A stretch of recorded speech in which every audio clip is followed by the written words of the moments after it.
ओम श्री शिवाय नमस्तुभ्यं भक्तों हर हर महादेव। पति पत्नी के बीच में अक्सर लड़ाई झगड़े होते रहते हैं, लेकिन इनको दूर करने की कोई भी उपाय काम नहीं कर रहा है। तो आज हम आपको बहुत ही अच्छे वास्तु के उपाय बताएंगे, जिनको करने से आप देखिए कि आपकी ज़िंदगी में जो भी नकारात्मकता और परेशानियां हैं वो दूर हो जाती हैं। क्या आप जानते हैं कि आपको जो आज हम बताएंगे कि घर में जो वास्तु होता है उसका अपने रिश्ते पे कितना बेकार प्रभाव पड़ता है, कितना नकारात्मक प्रभाव पड़ता है।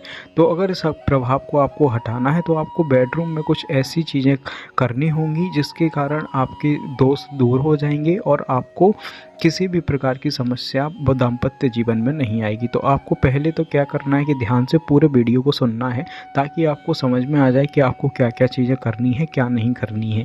ठीक है, तो लास्ट तक ज़रूर देखिएगा, तभी आपको सही से समझ में आएगा। तो आपको पहले क्या करना है कि वास्तुशास्त्र के अनुसार आपके शयन कक्ष की जो छत होती है, जिस कमरे में आप सोते हैं, जो आपका बेडरूम होता है, उसकी छत है, अगर उसमें बीम है ना, तो छत पर ऐसा बीम नहीं होना चाहिए जो उस कमरे को दो हिस्सों में विभाजित करता है। मतलब जैसे छत के बीचों बीच में भीम नहीं होना चाहिए। ठीक है, इसके अतिरिक्त वास्तु कहता है कि पति पत्नी जिस बेड पर सोते हैं वहां अलग अलग दो गद्दों की जगह एक ही गद्दा होना चाहिए, और वास्तु के अनुसार इससे पति पत्नी के बीच प्रेम बढ़ता है। तो आपको इन बातों का ज़रूर ध्यान रखना चाहिए। साथ ही साथ विवाहित लोगों के लिए ज़रूरी है कि वह अपने बेडरूम का विशेष ध्यान रखें। शयन कक्ष में आप साफ सुथरा रखना चाहिए। वास्तु के अनुसार शयन कक्ष में टीवी या कंप्यूटर जैसी चीज़ें नहीं रखनी चाहिए। वह है इसीलिए क्योंकि इनसे पति पत्नी के बीच संवाद में रुकावट आती है और गलत फहमी में रिश्तों में दरार आ जाती है। तो आपको कोई भी इलेक्ट्रॉनिक कंप्यूटर या टीवी जैसी चीज़ अपने बेडरूम में नहीं रखनी चाहिए।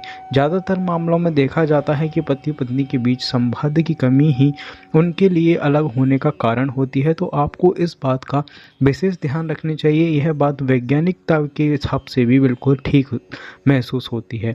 साथ ही साथ विवाहित लोगों को अपने शयन कक्ष के दक्षिण पश्चिम हिस्से को अच्छे से सजा कर रखना चाहिए। जो भी आपका शयन कक्ष है उसके जो दक्षिण और पश्चिम का हिस्सा आप पहले देख लें, आराम से देख लें, गूगल से देख लें, कैसी भी जैसे आपको समझ में आए। दक्षिण पश्चिम हिस्से को आपको देखना है और उसको अच्छे से सजा कर रखना चाहिए। शयन कक्ष का रंग मन को प्रसन्नता देने वाला हल्का रंग होना चाहिए।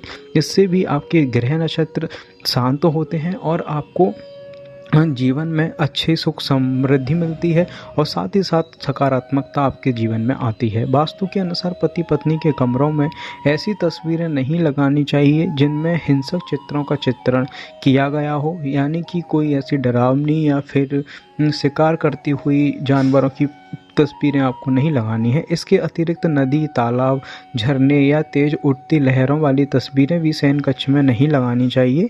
वास्तु के अनुसार शयन कक्ष के ऊपर कभी भी पानी की टंकी या फिर जल संग्रहण का स्थान नहीं बनाना चाहिए। इससे पति पत्नी के बीच मतभेद बढ़ सकता है। तो आपको इन बातों का ज़रूर ध्यान रखना चाहिए और साथ ही साथ आपको भगवान भोलेनाथ की पूजा रोज़ करनी चाहिए, जिससे कि आपके जीवन में बहुत ही अच्छे परिणाम देखने को मिलेंगे। तो ऐसे और उपाय जानने के लिए तथा हमारे गुरुजी से जुड़ने के लिए चैनल को सब्सक्राइब कीजिए, वीडियो को लाइक कीजिए, कमेंट में लिखें हर हर महादेव। धन्यवाद।